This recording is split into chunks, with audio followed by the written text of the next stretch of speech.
Hello, Rush Nation, and welcome to the 5 Yard Dynasty podcast. We have an extremely exciting episode today. We have the entire 5 Yard Dynasty family on with a special guest appearance from Jord. We needed a 10th man in our league, so Jord, thank you for joining. But today, if you haven't seen our tweets, if you didn't listen to last episode, we are going to be going through the 5 Yard Rush staff writers rookie draft from our actual Dynasty league. So first of all, as always, we've got Rich here to help me out through this extreme chaos that we're going to be unleashing over the next hour or so. So Rich, how are you doing? How's your weekend been, mate? Yeah, very good. Very good. Weekend was lovely. It was the first weekend I don't think I actually did anything for about 18 months. So yeah, it was very nice. I don't really know what to make of this, to be honest. This could be really good fun. This could be a very stressful hour. This could be absolute chaos. I'm very much looking forward to seeing what ensues, to be honest. I'm sure it'll be extremely stressful for us, but extremely fun for everyone else watching us get stressed. What's stressful for you? I'm just sitting here critiquing people's picks and telling them they all picked the wrong person. So you're the one that's got to do all the background stuff and try and sort everything out. Oh dear. So on that note, thank you to Paul, who's going to be in the background making all the picks for us as we go through. And let's get the draft board up there. Hopefully you can all see that. Rich, can you see that at least? Yes, I can. Yeah, perfect. Right then, should we kick this bad boy off? Let's go for it. First of all, the 101.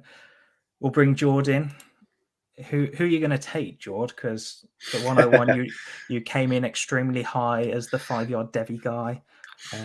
Took the 101, I believe it was in the second round in our startup. Yeah, I think it was 207 or something like that. So I didn't think he'd get back round to me. And Emerson's come in with a few late trade offers, but we're going to take it. They were good trade offers, but I was going to take this guy because I haven't got hardly anything. I think I've got one share of him in the league, and I don't expect any more. So we all know who it's going to be, don't we? It's Breece Hall. Do you think that you saying you've not had many shares of him? Have there been any leagues you've been in where he's not been the 101? No. he's got, I don't think I think I've only had 7 rookie drafts, and all the Devi leagues I'm in, he's in every single Devi league, so he's not even made it obviously to the rookie league. So yeah, he's 101 in every single one of them, and unless someone fancies a bit of a laugh, I don't expect it to change much. No, I think I'm 15 or 16 drafts in at the moment, and the only one he didn't go 101. Traylon Burks went 101, and that was because the guy who had 101 also had 102, and he just wanted, he in his own words, he wanted a draft where Hall didn't go 101. So I think it's probably the most consensus pick. Certainly I've seen for probably 5 or 6 years now. Yeah. I've got a 101 in one league, and I'm probably going to be trading out of that spot just to try and pick up some more assets. I don't need another running back in that league. It's the 16-team one, Rich, that we're in, and a couple of others from the Dynasty side. So if you've got the 101 and you don't pick Breece Hall, I don't know what to tell you. You're either doing something wrong, or you're psychic and Breece Hall isn't going to break out. I would throw out in that league, we're getting it specific here. In that league, it's a 16-team superflex, quarterbacks like gold dust. I could see an argument for Kenny Pickett going 101 in that league because the quarterback value is so through the roof. But that's probably the only one I can make an argument for it not being Breece Hall at 101. I can see the argument, but I wouldn't personally. But I'm not going to be making the pick. I'm going to be trading out. So anyway, Jord, thank you for making your pick. We'll bring you back in on your next pick, but bring in Emerson onto the stream. So Emerson at Dynasty Analyst on Twitter. So Emerson, you've got the 102. Who are you going for here? I'm ready for you guys to take me apart on this one. But I'm gonna go with Kenneth Walker on this one. I don't need another wide receiver really. I'm gonna take the positional value at running back. I really like the landing spot too. I think it might take him a year. I also think it's a good spot for Jimmy G or Baker Mayfield still. So I like the spot here with Walker. No critique from me. I think for me, that's, he's my 102. I really like him as a prospect. Are you concerned about the kind of lack of receiving work potential? I know it's been hammered to death over the last month or so, but I don't think, it's one of those things I don't think we really know about yet. I don't think he was asked to do it a lot in college. So, it remains to be seen, really. I don't think it's a definitive he can't catch the ball. It's certainly maybe not a strong trait of his yet, but it's not something I'm overly concerned about right now. And you know what, like I said, it's just, there's so many wide receivers to grab now. I'm going to take the running back here and take the positional value. Makes sense. No, I absolutely love this pick. 102. I've got Walker there. I have seen a couple of leagues where some of the wide receivers go at this pick and Walker drops a little bit, but as you said, positional value for me pumps up Walker to the 102 spot. So thanks, Emerson. You've got about 4 or 5 picks in the top 20, so I'm sure we'll be hearing a lot of you. I look forward to checking back in shortly. We'll see you soon, mate. So the 103, unfortunately, Paul or at FF Goatball on Twitter, if you've seen him around, can't make it for this pick. So we've got his first and second choices. Luckily, he did come out with his first choice, which is going to be Drake London. So he said he's given us a little blurb for us to read out for him, and then I'll pass it over to Rich to rip into him. But I know that he's a lover of Drake London, so Rich isn't going to be ripping into him that much. So Paul has said that he really wants to shoot for upside, and of all the guys in this class, Drake London has the best shot to become top 5 in Dynasty at the wide receiver position, and he's going to hope that his QB situation pans out, be it a QB later in this draft. So Rich, Drake London at the 103, sorry. So feels very chalky at the moment, doesn't it? It's hard not to like it. Big X potential, big body that's going to win outsides, interesting landing spot, potentially catching balls from Desmond Ridder, or they could still go out and get a quarterback in what's expected to be a fantastic quarterback class next year. I think he's got probably, as I said on the episode last week, it's the highest kind of potential ceiling for me of anyone in this draft class, and I absolutely get it at this pick completely. At the moment, it seems like the Dynasty writers want to suck up a bit to us because, Rich, everything we said last week has happened. The 102 has been Kenneth Walker through. Positional value, Paul's here trying to suck up to you with a Drake London top 5 upside pick. Do we see another Dynasty writer come in with a bit more of a surprise pick? So... Well, it's me on the clock next. So I was about to say we won't see it this pick. I can guess at who you're going to take. Well, I'm not actually. I think I'm going to perhaps surprise a few people. So I'm going to try and kind of go a little bit game theory here. So I have got another pick for those of you not on the live stream. So I've got the 104 and the 107. So for me, what I don't want to do is, I think if I went the player that Liam thinks I'm going to go, which is Garrett Wilson, then what will probably happen is I will then get another receiver at the 107. So I'm going to try, this may come back to haunt me, I'm going to basically take Kenny Pickett as a quarterback with the theory that one of my other 2 receivers in my top tier will make it back to me in the next round, and therefore I get 2 players in my second tier rather than a player from my second tier and a player from my third tier. What do you think, Liam? I knew you were going with this pick. No, I knew you were going with this pick. I knew that you'd take the positional value over the best wide receiver, in my opinion, in this draft. But I also really like the pick. I was kind of hoping he'd fall to 6, but I don't think he ever was going to. It's also been in a draft with you and Paul, who are the two picks between me, knowing that one of you is going to take Garrett Wilson and one of you is going to take Traylon Burks. So yeah, I'm happy to run the risk. So speaking of Paul, let's bring him in because he's got the next pick. So at Paul Picken on Twitter. Paul, how you doing, buddy? We haven't seen you on mate, here. This is your 5-yard dynasty debut, like most on here. How are you doing? I'm all right, mate. Good. Who are you going to take, mate? 105 here.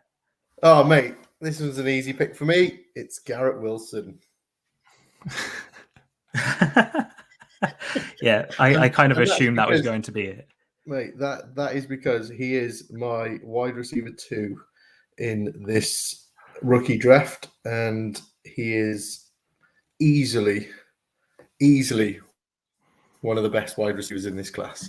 And he's now at the New York Jets, and that team is just building for the future, and I want part of that. Can I save that and just play that back as I'm falling asleep at night? Because I think as a Jets fan, that's the first time I've ever heard somebody say something that quite so positive about the Jets. So yeah, very pleased to hear that. Are you concerned that, we saw obviously Elijah Moore break out as a rookie last year? Corey Davis is still floating around. The team have traded up and spent a second-round pick on a running back. We've added 3 tight ends so far this offseason. Are you concerned that there could be too many mouths to feed in New York and Wilson kind of doesn't get the volume that he'd need to be a fantasy star? No, I'm not worried at all. I think he is somebody that's just going to eat up everyone else's targets. I'm not worried about the tight ends taking anything away from him. I think him and Elijah Moore will complement each other really well. I think they'll help each other out on the field. And taking a running back has just made that running back room a lot better. I wouldn't say elite. Elite yet, but a lot better. Fair. Come on then, Liam. You're up at 106. Try not to disappoint me here. Cheers, Paul. Yeah, so 106. I'm going to do what you did and play a little bit of game theory here. And instead of going by my rankings, because I think he'll fall, I'm going to take Traylon Burks, who I know won't be here on my next pick. So, Rich, he is my wide receiver 4 in this class. But I didn't think if I left him on the board and I took who I wanted, that he'd get back to me at the 108. So what do you feel about this pick, Rich? Because I really like Traylon Burks, and this is my only share that I'm actually going to have of him. I'm very happy because my wide receiver 3's full to me. I think it didn't matter knowing your ranks. I don't think it mattered whether you took Traylon Burks here or Jameson Williams. I wasn't taking either of them. Okay. I very much had my eyes on Chris Olave, who I think is being criminally slept on by everybody in the fantasy community at the moment. I think he's, an elite prospect. I think he ticks every box from an analytical profile. I think he's got an incredible landing spot in New Orleans. So that's where I'm going with Chris Olave. Your Traylon Burks pick, I don't want to repeat myself, but I'm not the biggest Traylon Burks fan. I think people are overhyping the landing situation. I think people are overhyping the player a little bit. Do you think that the hype is getting out of control and people are basically deciding that he's now AJ Brown? Or I think that is a little bit of the hype. People saw the comp in the draft as AJ Brown. You've seen the Titans trade AJ Brown away and then straight away draft Traylon Burks with that pick. So I think that definitely plays into it, but I can see how they play similarly. I just don't think they're going to be anywhere like that for fantasy purposes. But yeah, as I said, I was trying to play a little bit of game theory, and I probably overthought it because I forgot that Olave was your wide receiver 3, not 4. So yeah, Burks, I think, will do well. we just need to see what that offense looks like, especially with Woods now as an actual wide receiver 2 that might play more than 4 or 5 games like Julio did last year. But coming over to your Julio. I mean, how many games did he play last year, Rich? Come on. I don't know. It wasn't many. I'd guess more than that though. I reckon he played 6 or 7. Oh, so 1 to 3 more games than what I said. Yeah, It makes all of a difference. It makes massive difference. Anyway, coming to your Olave pick at 107. He played 10 games, by the way, Julio. 10 games. And how many fantasy points did he score during those? Not many. Not many. So it felt like he played 5 then, right? Yeah. God, let's move on. Let's talk about Chris Olave tomorrow. So Chris Olave, I got him as my wide receiver 5, but if you listen to the pod last week, I have everyone I've got Drake London, Treylon Burks, Olave, and Jameson Williams all within 0.2 or 0.3 within my grading system, which is extremely thin. And they basically can flip-flop between 2 and 5. I just have Wilson completely ahead of everyone else. So yeah, it's kind of who I want to take, where I want to take them. I was tempted by Olave, Jameson Williams, and Burks at the 106. But as you've taken Olave, Rich, I've taken Burks. That leaves Jameson Williams. And to me, this is the last player in this tier. So with my 109 pick, is it? 108? No, you're 108. And then we've got bringing in Antonio for the 109.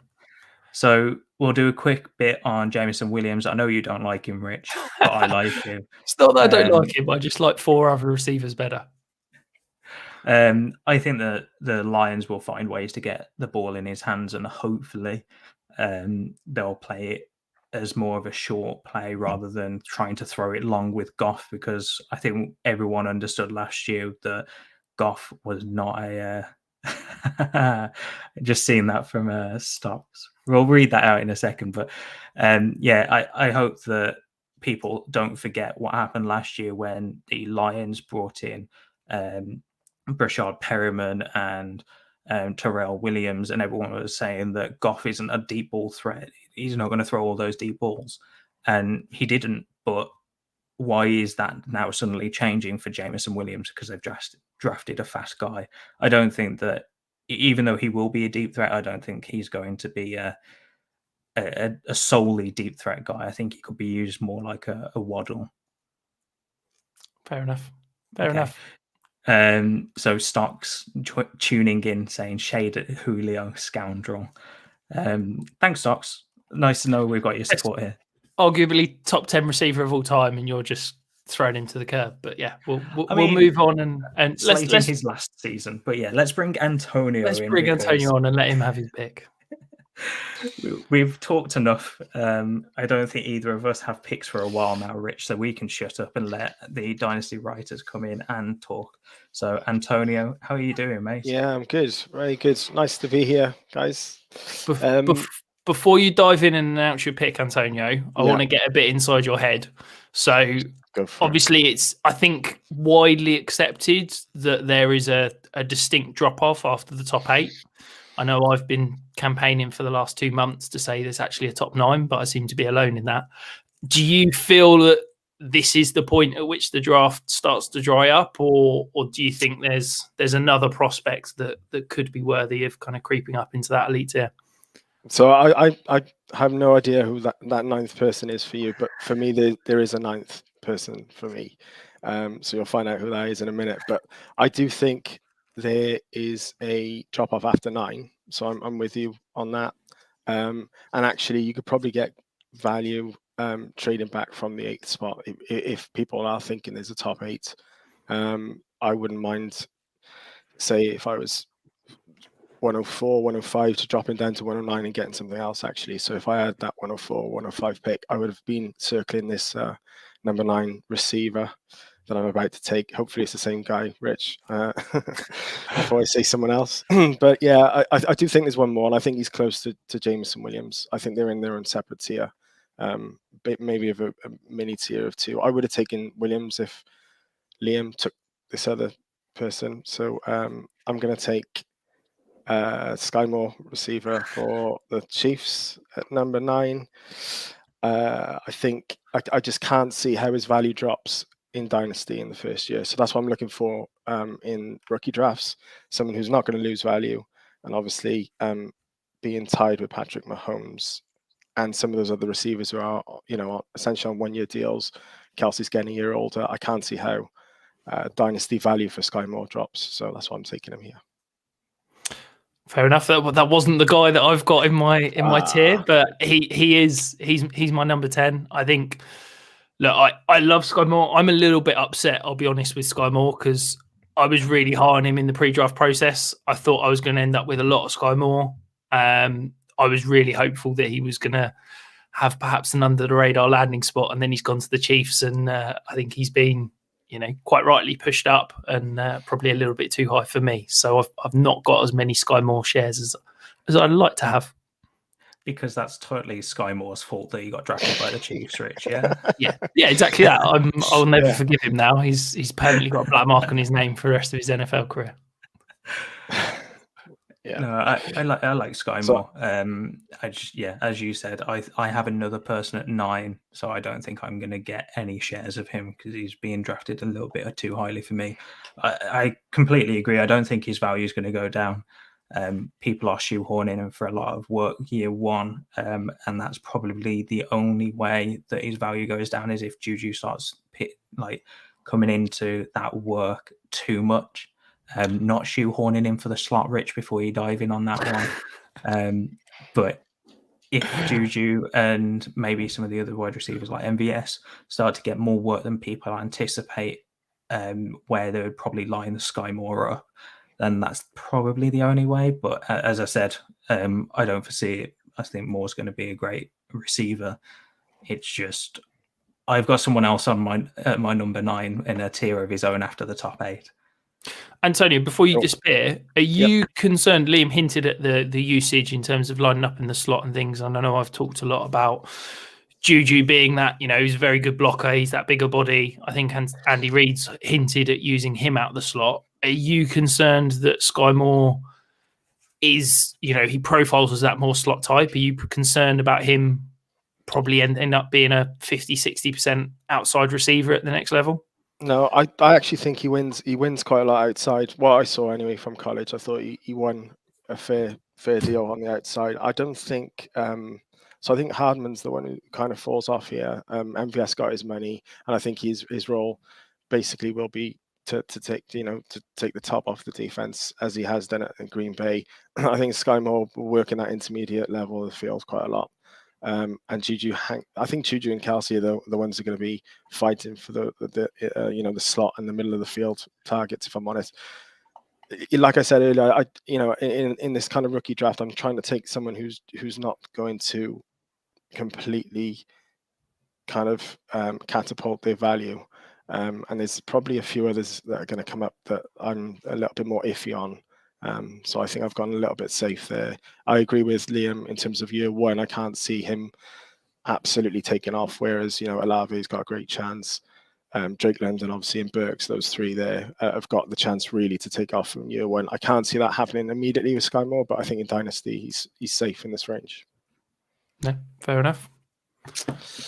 Right, thanks, Antonio. Let's bring in Jord. So he had the 101. He's going to close the round out with a 110. Jord, you want to take us through your pick and who it's going to be and why you've taken them? Well, it's funny listening to you all there. I think after Olave, there's a bit of a drop off to Williams. I'm not a massive Williams fan myself. He's okay. I still have question marks on what he's going to be. I understand what you're saying. Why would you take him so high? But what I've seen in college, I'm wanting to see that on the pitch before I invest in him this high. To me, he's a deep threat with the ball in his hand, and watch him go. There's a lot of question marks there. But for me, I think Rich will be happy. This is the guy that I have ahead of Williams and Moore, and it's Jahan Dotson. I think Jahan Dotson's a fantastic talent. Can get open for fun, and I think he's been left on a bit. Really, he's everyone had him going late first. I thought he'd go a bit higher in the NFL draft. I think he's a brilliant receiver, and like I say, being slept on. Couldn't agree more. Do you think that people are talking about how Carson Wentz over the last 3 years has had, I think it's one top 48 wide receiver, and that was Michael Pittman last year. Obviously, I almost called them the wrong name. The Commanders have got Terry McLaurin in post. Do you think that essentially Wentz is going to be good enough to potentially sustain Dotson and McLaurin? That is the only concern with John Dotson. It's one of them where I could say, yeah, it's a possibility. There is good things to Carson Wentz, but obviously we've seen him deteriorate over the years. And obviously, like I say, Pittman had a fantastic season last year, but he didn't really have to compete with much. So yeah, it is a concern. But I think next year, if a good quarterback comes in, I think Jahan Dotson will be absolutely fine. Going forward after that, but. I hope I'd be silly if I say it wasn't a concern with Carson Wentz, but it's also a possibility that he could sustain both of them as well. But I'm thinking long term as well. Jahan Dotson, I just think he's a really good receiver, going into the next years. And let's be honest, Terry McLaurin's coming up to a contract, and the way the NFL is viewing wide receivers, he'll probably get traded somewhere else before the start of the season. So, hopefully. Thanks, George. We'll move on. So we've got a back-to-back pick with Emerson coming back to you. We did mention that you've got about 5 picks in the top 20. So who are you going to take with a 201, so the 11th overall? With this one, I was pretty excited to see him fall this far. I thought he might go in the last couple. I thought he might be the last pick, actually, but I'll go ahead and take Christian Watson here.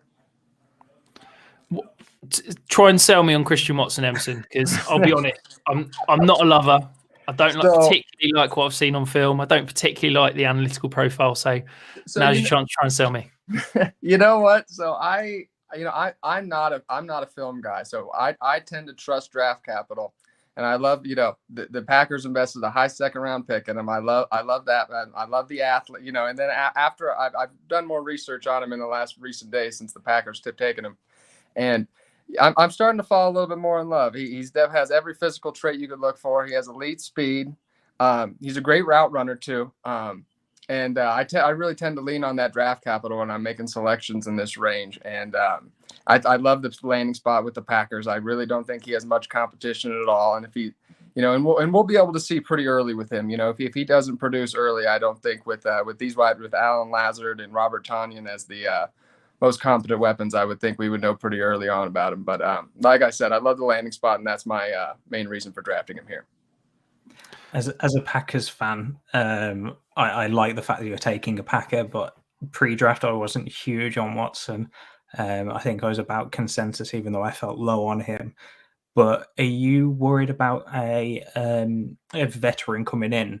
Because I think a lot of people at the moment are seeing the wide open wide receiver room basically in Green Bay and shoehorning in for a big role. But as a Packers fan, I can see a Landry, a Fuller, for example, coming in and taking some of that target share. So do you think that a veteran's going to come in? And if they do come in, do you think that it's going to impact Watson a lot this year?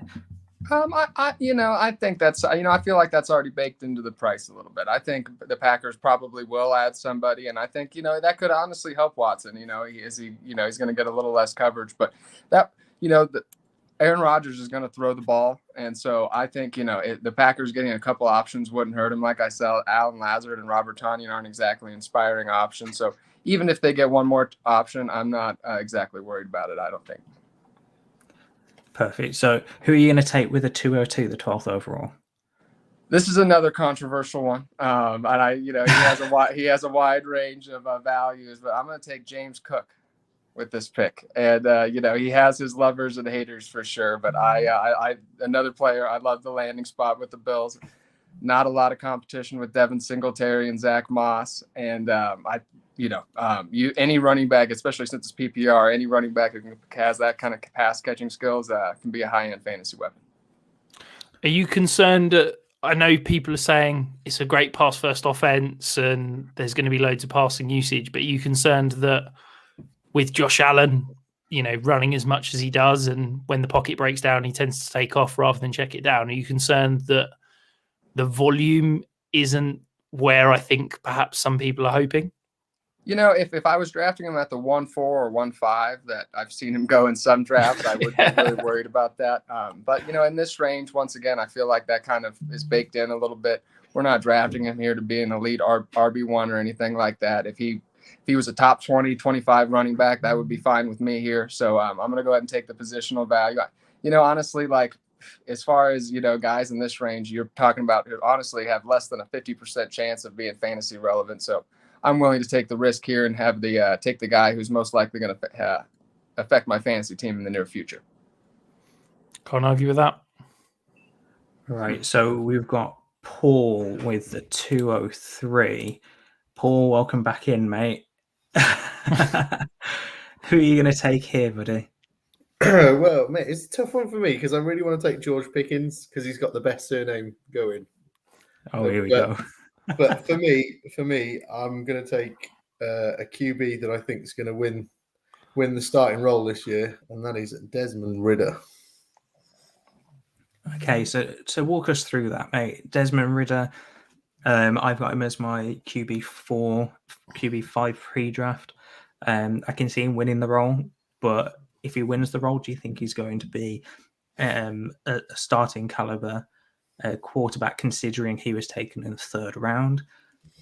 I do. I liked him going into this draft. I think I don't really do much watching the tape. I just sort of listen to what people say and read up on people. But Desmond Ridder was one of the high guys in a lot of people's pre-draft rankings, and then I think he's one of the winners in this draft. He's gone to Atlanta. I don't think Mariota's got a great contract, and if I'm right, I think the Falcons can get out of that contract this year, and I genuinely think he'll start, but sort of by week 7 or 8, if they're not doing so well, I think they'll take their chance with Desmond Ridder and watch him set the world alight with Kyle Pitts and Drake London. I think I love this pick, Paul, because I think this is, we talk about upside in this 2nd round. I think this is a real swing for the fences. I think there is, in my eyes, there is no chance that he doesn't start at some point this year.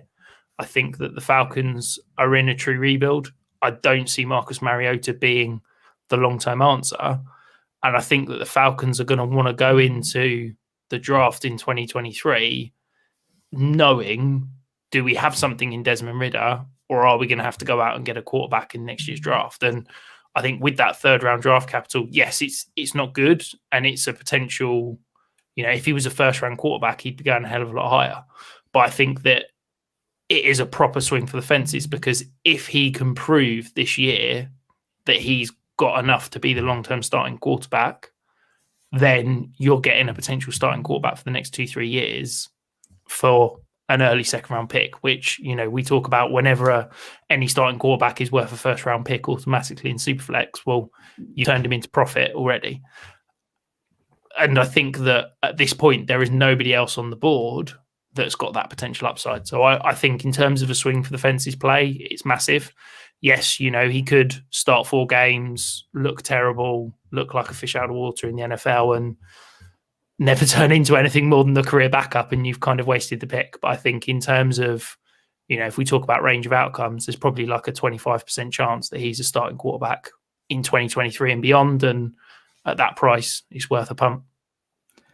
I mean, even when he starts, even before he's throwing the ball in the NFL, once he's named the starter, his immediate Superflex value goes up. So you could sell him for more than what you get him in this pick. So I like the upside play here, Paul. We're going to go over to Luke now, who has the 204. So that is the 14th pick overall. So Luke, welcome in, man. Oh, yeah, you right there, guys? How you doing? That's not nice to see someone outside enjoying the sun. That's it, mate. That's it. I'm going to say making the most of it. How are you guys anyway? All good? Very good. This has gone far better than I thought it would, so I'm happy. This is it. It's going well. Good show so far, gents. So take us who you're going to go with for the 204, mate. Yeah, funny enough, Paul took the guy that I had eyed up. So I'm keeping it going with a Falcons trend. I'm going with Tyler Algier. Purely the receivers I wanted and have gone. Obviously, that's an area in my roster at the moment that needs a bit of attention. So I'm looking at somebody who I think is going to have an instant impact. And Tyler Algier, I can't see him not winning that job this year, if I'm honest. Throughout college, absolutely smashed it the last couple of years as well. No, I like the prospect. Are you concerned that as much as he will likely, and I agree with you that he'll likely win that kind of role within that offense, are you concerned that the role will be sort of a 1B to Cordero Patterson, or do you think he'll eat into some of that receiving usage and potential have a bigger role than like Mike Davis did last year? Absolutely. Oh, he's going to have a way bigger role than Davis. So I'm going to say, obviously, I think you'll see Cordell lining up a bit more on the outside as well, which then means, and again, Algier's got that James Conner vibe about him. So I can see him getting a lot more work, a lot more receiving work out the backfield, and he's going to get those goal line touches as well, which, providing the Falcons receivers, Mariota, Ridder, whoever takes that QB role, providing they get down to that end of the field, then he's going to tap in and make most out of those 6 points that I need on the goal line week in, week out as well. Yeah, so for audio listeners, Rich has just dropped off again. He did this pre-show, so I'm going to have to go solo for a minute. But I quite like Algier. The reason I made an ooh noise when you made the pick was I've seen him drafted as the RB4 in drafts, but I've not seen him drafted over George Pickens. But once you've laid it out as a team need, then I do get it a bit more. Welcome back, Rich. I made sure the listeners didn't miss that you dropped off. I don't know why I'm having internet issues. We'll blame Virgin. But no. But yeah, thanks for jumping on, Luke. We may come back to you. But go enjoy the in-laws, because I know you've taken a bit of time out from the in-laws. I've been forced outside, you see. Anyway, mate, cheers. So cheers, guys. All the best. Cheers, mate. So with the I'm losing track because I can't see the numbers anymore. 205. We have Jord. Jord.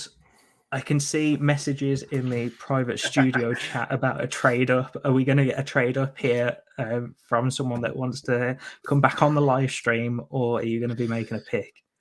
I've just declined it. I think I'll stay here. Thank you very much. Thank you though, Antonio. Of course, I didn't think George Pickens was going to get this far, to be honest with you. So I'll gladly take a punt at George Pickens. Bit of a hothead. Needs to channel that in a little bit, obviously comes back from his injury, but at 205 I've got to take a, like Rich said, you're taking punts, and if I'm taking a punt at George Pickens at 205, we might not see it as much this year, but we know what Pittsburgh do with the receivers. There's a couple coming to the end of the contracts and not really giving big money, so I expect George Pickens to really fly next year more than this season. Well, we've got Paul in the studio chat saying what a great name. I don't think he's going to let this one go. But yeah, I can imagine why two people wanted to trade up for him here. George Pickens, for me, is the 112 in normal 12-team league. So in here, it would have been the 201. 202, yeah. 202. Come on. I'm trying to host the show as well, Rich. I completely understand why people wanted to trade up here, and I think he's got a great range of outcomes. I think the injuries have made his value drop a little bit. I know that you're not a huge Pickens guy, Rich. I like him, and I think that my concern is that people are hyping up this as a good landing spot, and I don't get it. I think that for me, rookies that don't produce year one basically don't tend to produce. I think I was looking at hit rates today, and it's about 700 yards. Rookies that don't hit 700 yards have got like a 20% chance of being a top 24 receiver at some point in their career. And my concern is that I don't see a situation where Pickens carves out a big enough role in year one that he is a piece to move up in down the line. And I'm concerned that, he's going to come in behind Deontay Johnson, but behind Chase Claypool. And therefore, I'm a little bit concerned about him moving forward. I've just seen that you said you're open to moving down, Liam. So can we talk about a potential trade live on the air? We'll have to try and keep this quick. I have no idea what picks I've got. I could offer you a future second, maybe, if I've got that. My sleeper app has just crashed, so I can't even look at what players I've got. You're having some right troubles right now, Rich. Internet in Haven't is obviously, falling apart. You don't have another pick in this draft, so it'd have to be the future picks. So can we do a future second and a future fourth for this pick? Go on then, mate. Just because it's a live show on a live draft. That feels like a fair trade, decent value. Oh, Paul has said that you do have a fourth rounder this year, but okay, I'm happy with the fourth rounder next year if you want. I can do the fourth this year if you'd rather. Oh. Who'd have thought a fourth would be a sticking point? Go for it, and we'll sort the trade out afterwards, Rich. Okay, perfect. So who do you want here? I want Rashad White. I think that he's got the potential to be, incredible. I think his ceiling is James White plus. We've seen James White be a top 12 back, I think, once in his career, and I think he's had 2 other top 24 seasons. I think he fits perfectly in that Brady-led offense. I think he's going to carve out a really nice role immediately. And I think for this value, I'm getting him 16th player off the board. I'm very happy. I'm not a huge Rashad White fan, but I can see the value. Running back 5 off the board, it's where I've got him. I say that, and I feel like I need to go and check my Let's bring in Emerson, because I'm keen to see if I sniped him with that pick. Yeah, so I've actually got him as running back 8, but yeah, I completely see the value here. I just worry about his role that's going to happen with Fournette there. But as you said, Emerson has triple pick here, Emerson. We said that you've got a lot of picks in the top 20. So who are you going to take with the 207? I would have taken White with that first one, unfortunately. That makes me happy that I've sniped you. Oh, so there was a good trade up. It was worth it, because they would have definitely not made it past me. So after Pickens and White, I thought maybe Pickens was going to take a dramatic fall, but that didn't end up happening either. So my next one, I'm going to go with Trey McBride. I'm not expecting much this season with Zach Ertz, but I think he does, he is the best tight end in this draft. And with that kind of production profile, it's hard to argue with it at this point. I like it. I've got him as my tight end 1 post-draft. I know I had Jelani Woods tight end 1 pre-draft, but McBride with that draft capital just jumped way above him, and the landing spot for when Ertz does disappear, then I think McBride's going to step in. And we know that tight ends aren't expected to produce immediately unless you're a Pitts level prospect. So Emerson, to keep things rolling, who have you got with you 208? All right, with this next one, I'm going to lean on draft capital again. I'm going to take Alec Pierce with this one, new Indianapolis Colts wide receiver. Excited about the landing spot. Yeah, so talk us through that, because I've seen Alec Pierce go mid-3rd. I've seen him go late 1st, on Twitter at least, not in any of my actual drafts. But I think he's got such a wide variety of values across the board. So why have you taken him here? I would not. I've seen that first round on Twitter too. That's not where I would take him, but here in the late second, I think it's good value. He's very athletic. He's tall. He has a lot of the traits you're looking for in an elite receiver. It's a good landing spot. They don't have a lot outside of Michael Pittman and Matt Ryan. I'm sure it's going to be a run first offense, but Matt Ryan's still going to be throwing the ball. So I think he's a receiver that'll take a little while to adjust at the next level. I don't know if he could be able to run that full route tree right away, but I think he could develop late on in this season. I think it'd be the good wide receiver 2 for the Colts.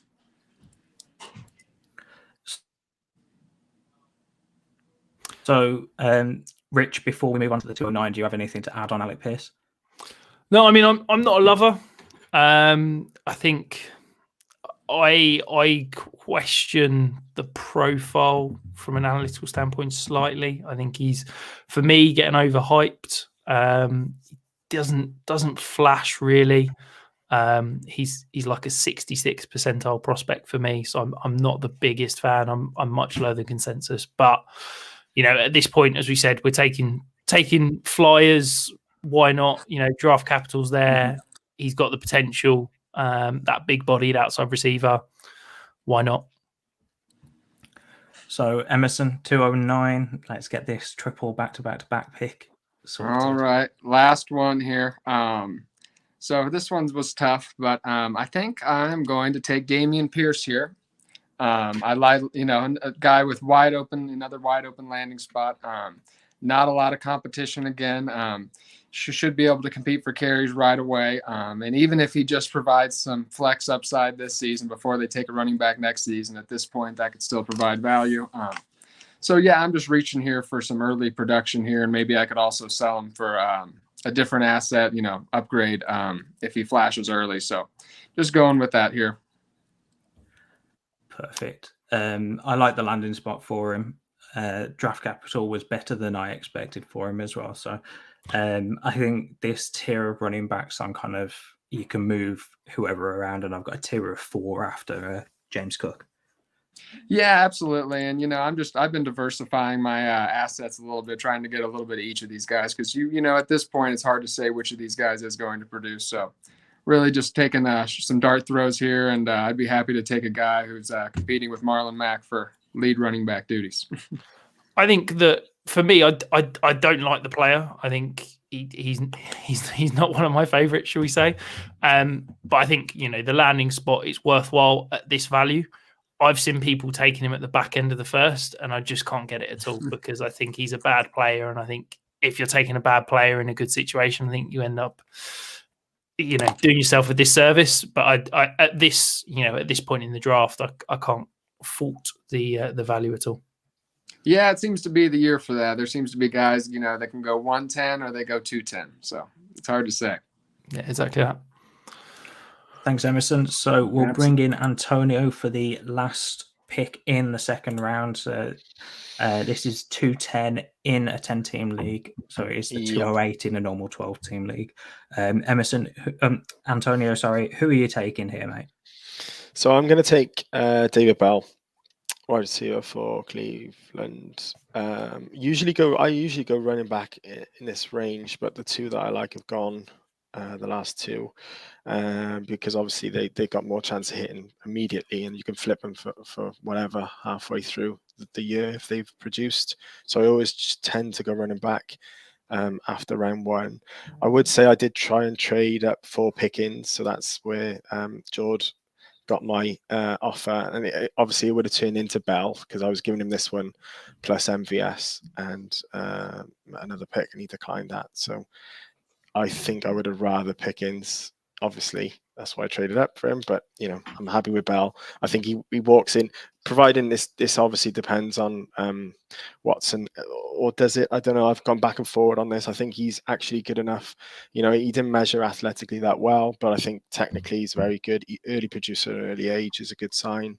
And the Cleveland Browns didn't have many picks, if I remember correctly. And the picks they did have, they took him in the 3rd. So that probably bodes well for his immediate production as well. So yeah, I'm kind of excited to get him. I think, as someone that slags off kind of combine metrics in terms of fantasy potential, I think it's really interesting that I don't think he's an incredible prospect, but I think at this value, he's got the potential to be essentially Jarvis Landry clone in this offense. I really think he's going to step into that role. And I think that he's fallen to a point where the value is outrageous because of that bad combine and the bad kind of athletic measurables. Whereas I actually think the fact that he's now producing, he produced, as you said, at a young age, despite that lack of athleticism. And I think that should translate quite nicely to the NFL. Yep. So thanks, Antonio, for that. We're going to bring in Nathan because Nathan hasn't been on the stream yet. He hasn't had a top 20 pick, but he has the 301, the 302, the 304, and the 305. So he has a bunch of third-round picks that he can make. We'll just go with the first one, and then what we'll do is let the draft run, and me and Rich will pick out some players and try and bring some of the 5-Yard Dynasty team in. So, Nathan, welcome to the stream, mate. And who are you going to go with the 301 here? Cheers. Thanks, Liam. I sort of I left my picks quite late to sort of go for, but I'm going to go with Malik Willis here. I think he's fallen far enough that it's tempting for me to pick. I've got obviously Tom Brady, Kyler Murray, and Winston already, so I feel that I'm in a luxury where I can wait for him to actually acclimatize to the league. So I felt Malik Willis has fallen far enough, and I don't want to miss out on him in between my pairs of picks. No, I love that pick. I think between him and Corral, there's a real divide of who you want to take, especially across the Dynasty community. I think Corral is seen as more of going to be an immediate starter if Sam Darnold does falter and probably behind the weaker starter, whereas Malik Willis, I think people have just succumbed to him being a 1-year redshirt guy, but I really don't think that's the case. I think that Malik Willis, if Tannehill does for whatever reason falter and start to show a bit of sign of weakness, I think Malik Willis will get thrown in there because the fans will want it, and I don't think that you could really say no to that when you've just taken a guy in the 3rd round trying to push forward. So I actually really love this pick. I think it's a high upside pick, isn't it? You know, the chance to repay is huge. I disagree. I think there's no chance that he plays this year. I think Tannehill's going to start all year. I think there's a chance that Tannehill plays next year. I mean, the Titans can save, I think it's 17.8 million by cutting him, but they're still paying him 18 million to not be on the team at that point. So I do disagree that Malik Willis has a chance this year, but I think in terms of upside, you know, it was the reason he was being talked about as the 102 pre-draft was he's got that, you know, elite rushing potential that could step in and be an absolute fantasy star whenever he does get on the field. Well, you going with your second pick then, Nathan? I'm probably going to go. I'm going to go wide receiver here. I'm going to go John Mechie out of Alabama, and obviously with Houston. I just feel look they used I think it was the 44th overall pick in the 2nd round, and I don't think there's too much competition. Obviously, Davis Mills had a pretty good rookie year compared to where people thought he was at the start of the season. I thought he held his own. So let's hope that Mechie can sort of create a bit of a role for himself in that offense going forward, because it's probably going to go through quite a lot of teething pains with the coaching staff and obviously with Davis Mills as well. I love this draft for you, Nathan. So watchers, you'll see the draft go on now, but we'll stay on this pick for the moment.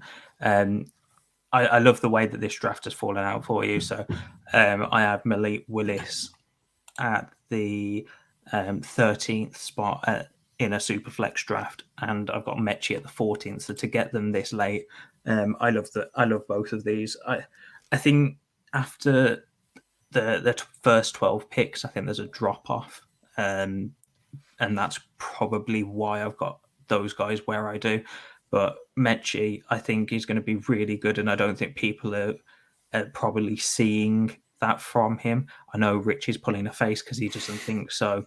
But I think Mechie has a genuine first-year impact in Houston, and I think even though I was really high on Nico Collins last year, loved it with the 3rd-round draft capital, I think Mechie's going to come in and just take anything that Collins was going to get there.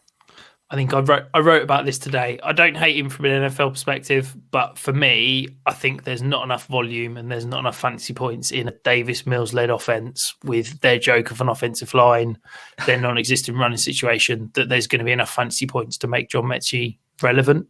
So without wanting to slag off your pick, Nathan, because I think at this point, you know, we're all just taking flyers, I just don't see a world in which he's fantasy relevant, because I think Brandon Cooks is, the one guy that I can see putting up consistent fantasy production in that offense. And yes, people say that's a short-term view, but as I said earlier, I think if rookie receivers aren't producing year one, their value tends to only go one way, basically. So whilst we were talking there, Isaiah Spiller went to Paul with the 303. Nathan, you're back on with your second set of back-to-back picks. Do you want to quickly talk us through who you're going here, and then we'll get the draft moving again? Yeah, I'll just jump onto obviously these two. So I'm probably going to be a little bit cheeky here, but I still think it's worth upside, and I'm going to go another quarterback. I'm going to take Matt Corral as well. I think just to have those options is, in terms of sort of where I'm at now, I think there's the most option to sort of be fantasy productive. And then I was hoping Spiller would sort of fall here because I am a bit running back needy, but I'm going to go with the guy that I like. I've got him in a few other leagues, in sort of campus to Canton leagues, and I'm going to go Zamir White at Las Vegas. Yeah, I'm going to go with so. That has made Rich happy. It's nice to see more Georgia players coming off the board, isn't it?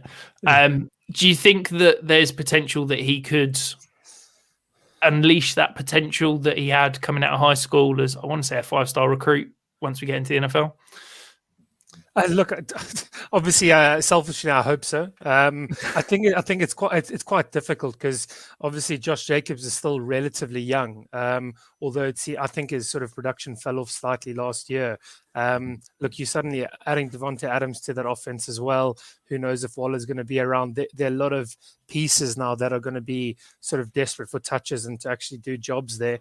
I think Zamir White definitely has a chance to sort of break into at least that RB2 role and sort of take it a little bit away from, I'm not sure if Kenyon Drake is still there, but sort of take those touches away from Drake, whereas he's sort of more of a receiving sort of back. But look, who knows? Maybe Jacobs, he's an injury away, I feel, from being possibly the RB1 there, and they still use Drake as sort of the gadget player. That's sort of I feel.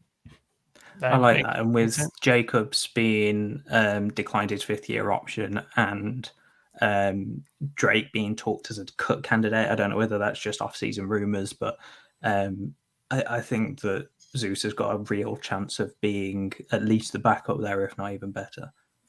So whilst Nathan made that pick, we then had Brian Robinson go, Wan'Dale Robinson, which I love the value at that point. Then we had Tyrion Davis-Price. Emerson is now on the clock with the 309. And then I think we're going to bring Dan on from the flagship show for the final pick we're going to be doing last. And I think it's his first and only pick, isn't it? So it is. We're just waiting for Emerson. But Rich, Wan'Dale Robinson, I think with a 307 is great value. Getting a second round wide receiver. I just think that people are going to be probably skipping over him a little bit, thinking that he's going to be a Tony 2.0. But Dan, welcome to the stream, mate. You've sat there very patiently for 58 minutes as of recording. It's nice to be on a 5-yard show and not have to do a lot of talking. So, so who are you going to go with the 310? Oh, decisions to be made. Just have a look. Talk us through it. Talk us through it. Who are you eyeing up? Who are you thinking about here? Well, I've actually done my prep for why is the only pick I've got first, but let's have a look who's still available to me. Okay, I know I'm going to take. I've got a couple of. I've got 2 picks actually. You guys had 1, but I've got a couple of late flyers.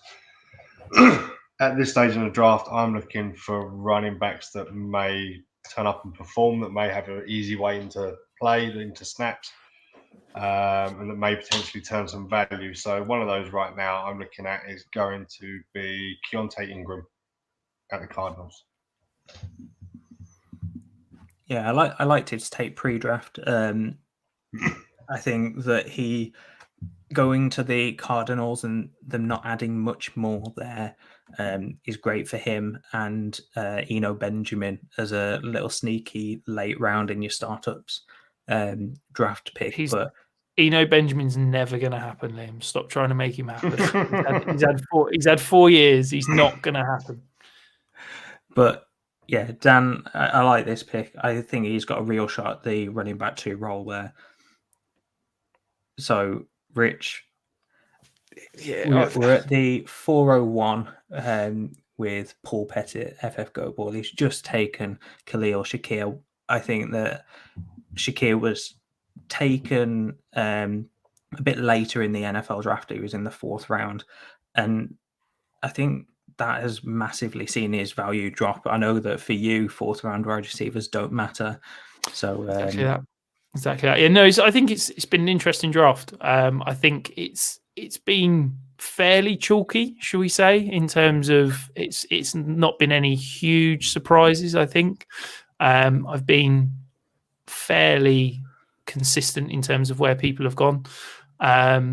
I think Jordan's just taken Tyquan Thornton there. I think at this point, a 2nd round pick is certainly fantastic value. But shall we conclude the show as we've done our 3 rounds, Liam? We shall. So as this draft is rounding out for the audio listeners, you can watch it on the live stream at 8:00 on Tuesdays every week. But thank you for all of the 5-Yard Dynasty team. We're going to bring everyone back in just so you can say bye. Luke has signed off. Paul Pettit at FF Goatball. Couldn't make it to the stream, but we'll get you all back on over the summer, guys. But thank you all for coming on. Thank you for listening. Thank you for watching. We'll see you all next week, guys. Cheers. Thanks a bunch. Appreciate it. Thanks, guys. Cheers.